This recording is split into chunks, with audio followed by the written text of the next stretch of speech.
ஓம் சாந்தி. என்னோட இனிமையான பரிவாரத்துக்கு வணக்கம்.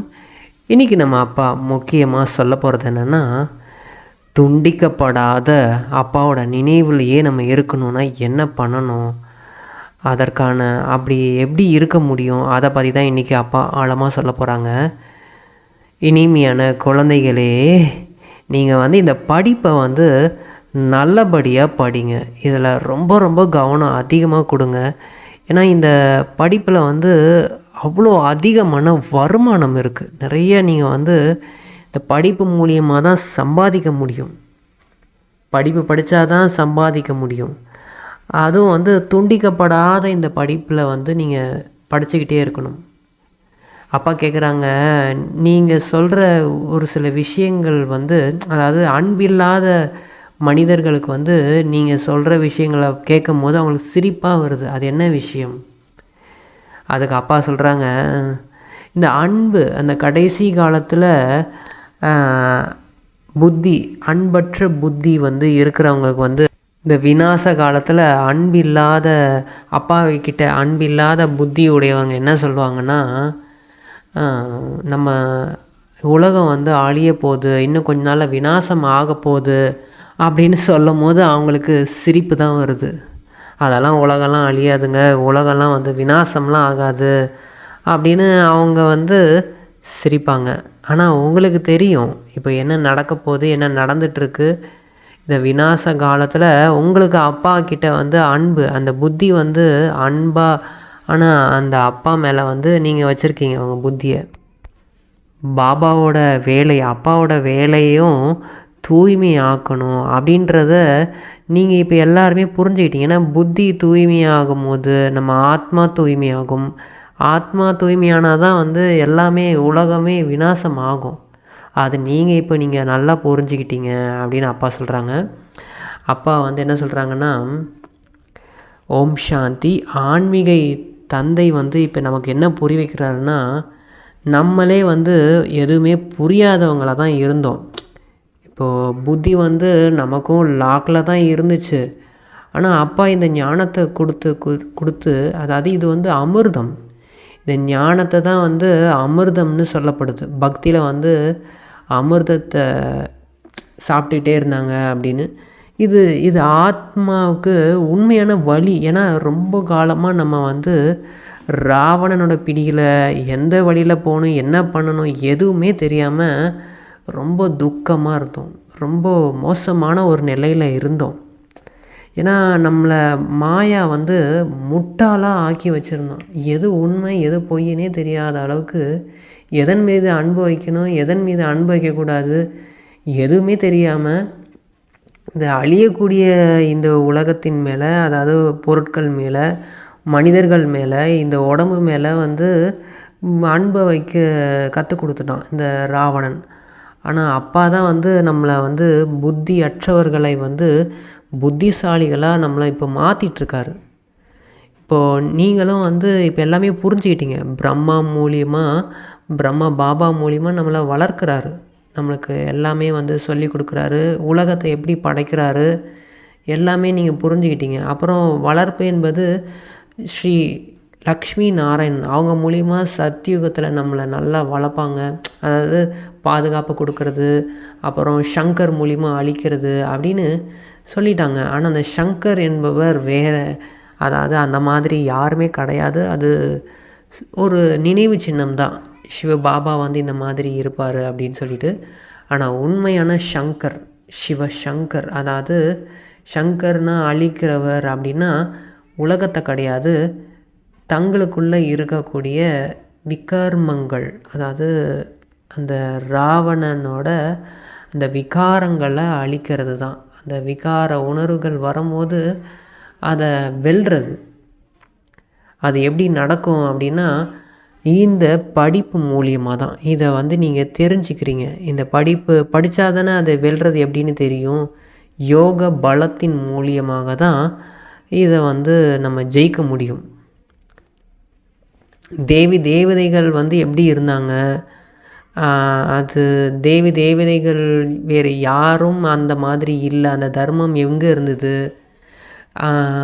இப்போ எதுவுமே வந்து யாருக்கும் தெரியாமல் இருக்கிறாங்க. ஆனால் உங்களுக்கு இப்போ எல்லாமே தெரிஞ்சிருச்சு. தேவதைகளாக இருந்தவங்களுக்கு தான் அது வந்து நல்லாவே புரியும். ஏன்னா இப்போது ஒரு இடத்துல இருக்காங்க அப்படின்னா அவங்க ஒரு வேளை ஒரு காலம் கழிச்சு பைத்தியம் ஆயிட்டாங்கன்னா கூட அவங்களுக்கு அந்த இடத்துக்கு போனோடனே ஞாபகம் வரும். அதே மாதிரி தான் தேவதா தர்மத்தை சேர்ந்தவங்களுக்கு இப்போ எல்லாமே மறந்து போயிடுச்சு. பைத்தியமான நிலை மாதிரி அந்த மாதிரி ஆயிட்டாங்க. அந்த மாதிரி ஏன்னா எதுவுமே புரியல. எல்லாமே பார்த்தாலே ஒரே குழப்பங்கள் தான். தெளிவான விஷயங்கள் யாருமே சொல்கிறது கிடையாது. அப்போது இறைவன் வந்து தான் நம்மளுக்கு தெளிவுபடுத்துகிறாரு. நீங்கள் தான் அந்த மாதிரி தேவதைகளாக இருந்தீங்க. இப்போ மீண்டும் ஆகணும்.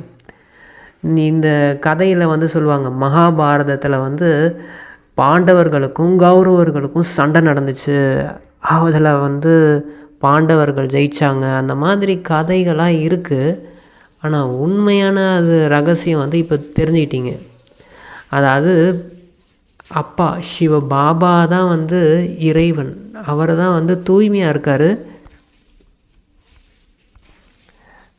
சதா எவர் பியூராகவும் இருக்கார்.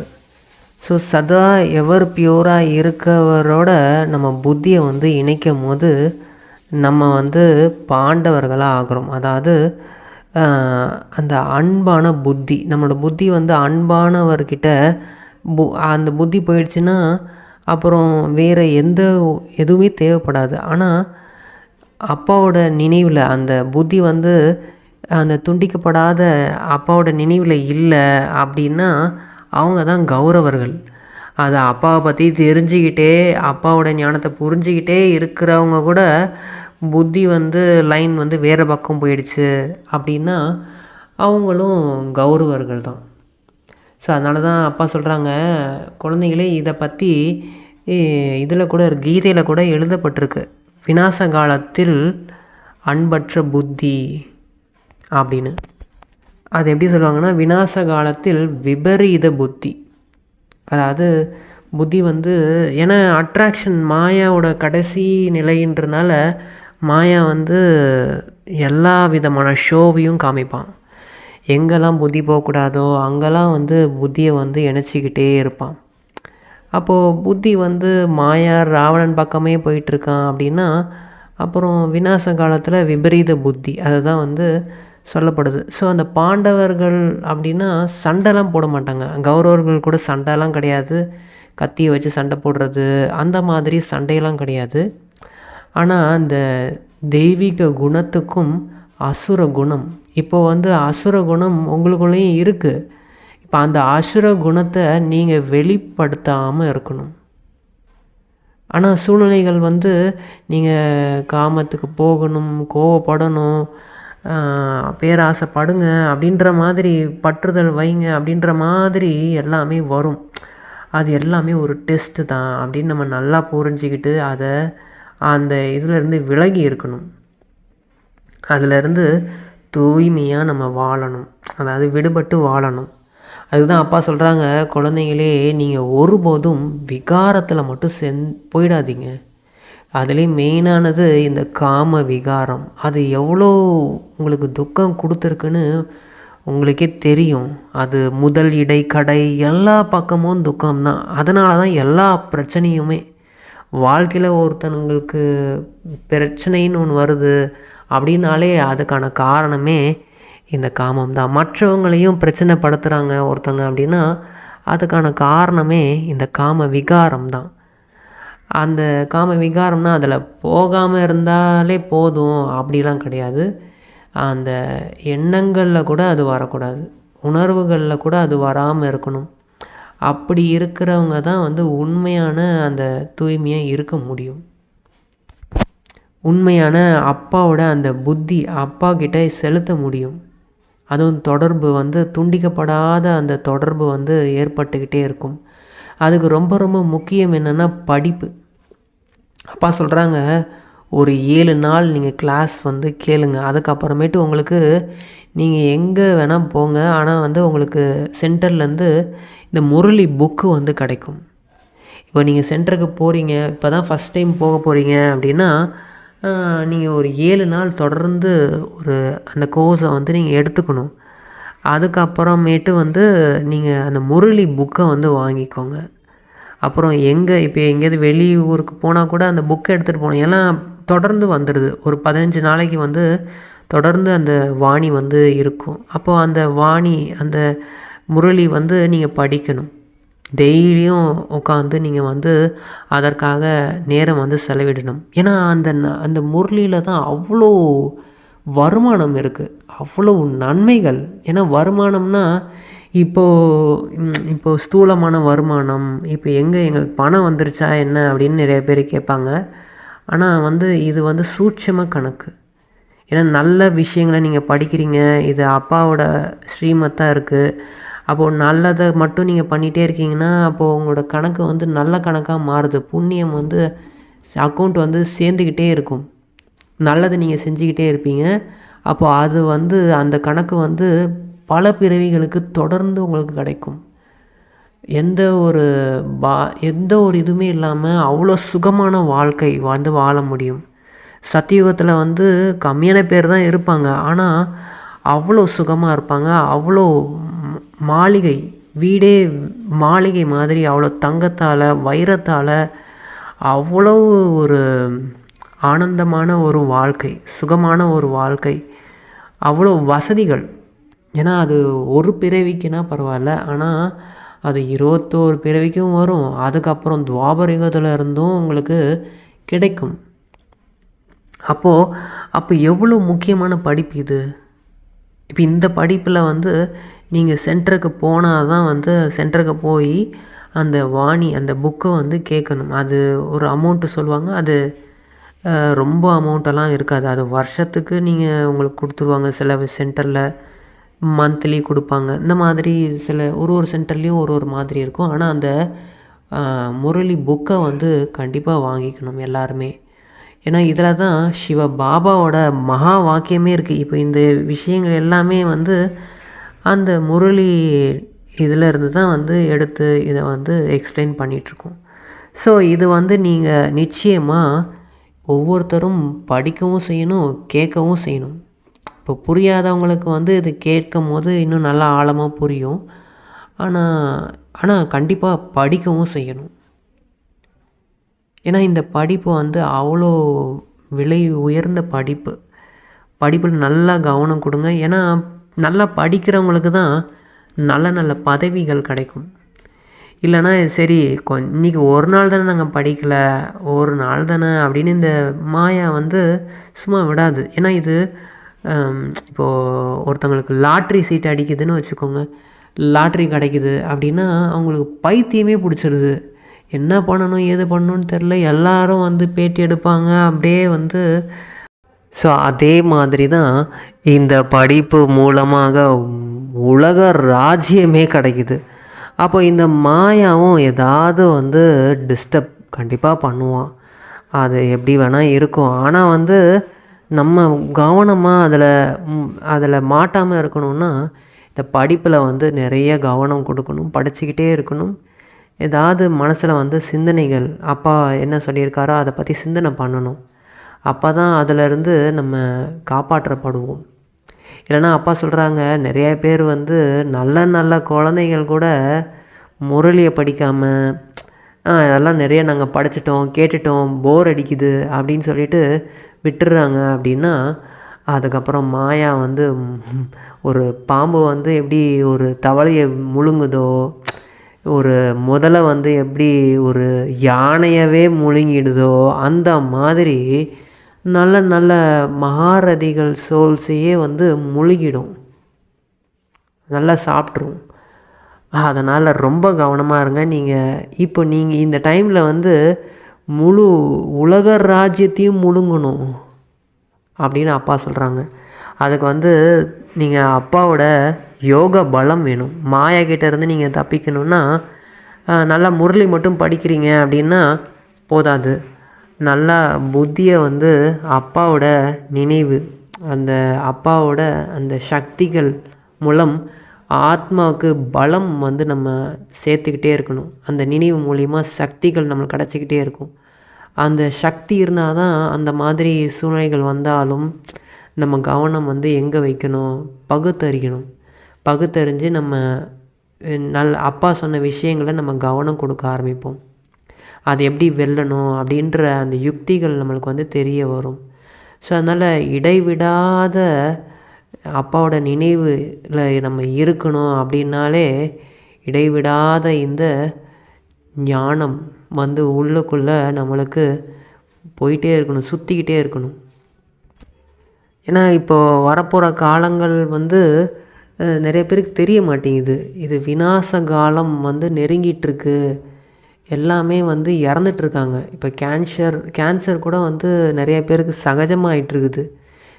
சுகர் பேஷண்ட் மாதிரி கேன்சர் பேஷண்ட்டும் வந்து அதிகமாகிட்டே இருக்காங்க. ஸோ உலகம் வந்து மோசமாயிட்டிருக்கு, ஆனாலும் புரிய மாட்டேங்குது. ஸோ அதனால தான் விபரீதமாக இருக்குது புத்தி வந்து அவங்களுக்கு. அதுதான் சொல்லப்படுது, நீங்கள் கடைசி காலத்தில் ரத்த ஆறே ஓடும் அந்த டைமும் வரும். அந்த டைமும் நீங்கள் பார்ப்பீங்க, ஸ்தாபனையும் பார்ப்பீங்க. அதாவது உலகம் ராஜ்யம் உருவாயிட்டிருக்கு, அதாவது சத்தியுகம் சொர்க்கமும் வந்துட்டுருக்கு, அதையும் நீங்கள் வந்து பார்ப்பீங்க. அதுதான் வந்து இந்த கீதையில் வந்து சொல்லப்பட்டிருக்கு, மகா வாக்கியமாக கூட இருக்குது. அதாவது அழிவையும் பார்ப்பீங்க, அதாவது விநாச காலத்தையும் பார்ப்பீங்க, ஸ்தாபனையும் பார்ப்பீங்க அப்படின்றது இருக்குது. அந்த காட்சிகளும் கிடைக்கும். இப்போ நல்ல முயற்சியே பண்ணலை, அப்பாவோட வழிபடி நடக்கலை அப்படின்னா அவங்களுக்கு காட்சிகளும் கிடைக்கும். எல்லாருக்குமே வந்து கிடைக்கும். அதாவது அப்பாவோட குழந்தைங்களாகவும் இருக்கலாம், அப்பாவோட குழந்தைங்களாக இல்லாதவங்களாக இருக்கலாம். எல்லாருக்குமே கடைசியில் வந்து காட்சிகள் கிடைக்கும். அதாவது நீங்கள் வந்து இந்த மாதிரி முயற்சி பண்ணீங்க, இந்த மாதிரி தான் பண்ணீங்க அப்படின்னு ஜட்ஜ்மெண்ட் டே அந்த டைமில் வந்து எல்லாருக்குமே வந்து காட்சிகள் கிடைக்கும்.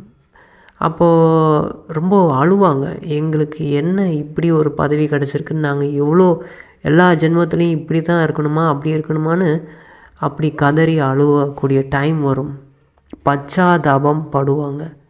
அப்போ அந்த லிஸ்ட்டில் நீங்கள் போகாமல் இருக்கணும் அப்படின்னா இப்போவே நீங்கள் வந்து குழு, அதாவது இந்த விசாரணை குழு, அதாவது நீங்கள் என்னென்ன தப்பு பண்ணீங்க, என்ன நல்லது பண்ணீங்க எல்லாமே வந்து அப்பா கிட்ட முழுமையாக சொல்லணும், விசாரணை பண்ணணும். உங்களோட கர்மேந்திரியங்களுக்கு நீங்களே விசாரணை குழு அமைச்சு நீங்கள் தான் வந்து அதை வந்து ஸ்ட்ரிக்டாக வந்து அந்த ஆர்டர்ஸ் எல்லாம் வந்து ஸ்ட்ரிக்டாக நீங்கள் கொடுக்கணும்.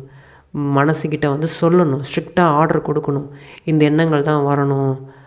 கர்மேந்திரியங்கள்கிட்ட பேசணும், இந்த மாதிரி உணர்வுகள் வரக்கூடாது அப்படின்னு நீங்கள் தான் வந்து ராஜாவாக இருக்கணும். இல்லைன்னா என்ன நடக்கும், கடைசியில் தவறு செஞ்சிட்டிங்க அப்படின்னா உண்மையான விசாரணை குழு நடக்கும். அப்போது அதுக்கான தண்டனையும் கிடைக்கும். அப்பா வந்து வரதானம் என்ன சொல்கிறாங்கன்னா, சதா சிநேகியாகி பறக்கும் கலையின் வரதானத்தை அடைந்து நிர்ணயிக்கப்பட்ட வெற்றி எனும் நினைவில் கவலையற்றவர் ஆகுக. அதாவது அன்பான குழந்தைங்களுக்கு வந்து பாப் தாதா கிட்டேருந்து பறக்கும் கலை வந்து வரதானமாக கிடச்சிருக்கு. அதாவது பறக்கும் கலை மூலம் பாப் தாதா கிட்ட அருகில் அவங்க போயிடுவாங்க, சென்றுடுவாங்க. அப்புறம் மாயா வந்தாலும் உங்களை வந்து தொடக்கூட முடியாது. பறக்கும் கலை மூலம் இங்கே இருந்தால் தானே மாயா வரும். அப்பா கிட்ட நெருக்கத்தில் போயிட்டோம், அப்பாவோட நினைவிலே இருக்கோம் அப்படின்னா மாயா வந்து உங்களை தொடக்கூட முடியாது. மாயாவோட நிழல் கூட உங்ககிட்ட வர முடியாது. அதற்கு முக்கியமான காரணம் வந்து அன்பு. அப்புறம் நீங்கள் இந்த முயற்சி எல்லாத்தையும் ஒரு விளையாட்டாக நீங்கள் வந்து பார்க்க ஆரம்பிச்சிருவீங்க. இது ஒரு கேம் மாதிரி, ஒரு விளையாட்டு மாதிரி இருக்கும். உலகத்தில் நடக்கிறது எல்லாமே ஒரு விளையாட்டு மாதிரி உங்களுக்கு தெரியும், நல்லாவே தெரியும். அன்பு வந்து ஒவ்வொரு காரியத்திலையும் நிர்ணயிக்கப்பட்ட வெற்றியின் ஸ்திதியை அனுபவம் சேவிக்குது. அதனால் அன்பான குழந்தைகள் ஒவ்வொருவரும் எப்போதும் கவலையற்று இருப்பாங்க. ஸ்லோகன் அப்பா என்ன சொல்கிறாருன்னா, எதுவும் புதியது இல்லை என்ற நினைவின் மூலம் ஆடாது இருந்தால் மகிழ்ச்சியில் ஆடிக்கொண்டே இருப்பீங்க. என்ன நடந்தாலும் சரிங்க, எதுவுமே புதுசு கிடையாது, ஏற்கனவே 5000 வருஷத்துக்கு முன்னாடி நடந்தது தான், இது ஒரு நாடகம் அப்படின்னு குள்ளுக்குள்ளே குஷியாக இருக்கணும். அப்பாவுக்கு மிக மிக மிக நன்றி, எங்களுக்கு இந்த ஞானம் மூலியமாக எங்களுக்கு மிக உயர்ந்த சொர்க்க பாக்கியத்தை கொடுக்குறீங்க பாபா. ரொம்ப ரொம்ப நன்றி. ஓம் சாந்தி.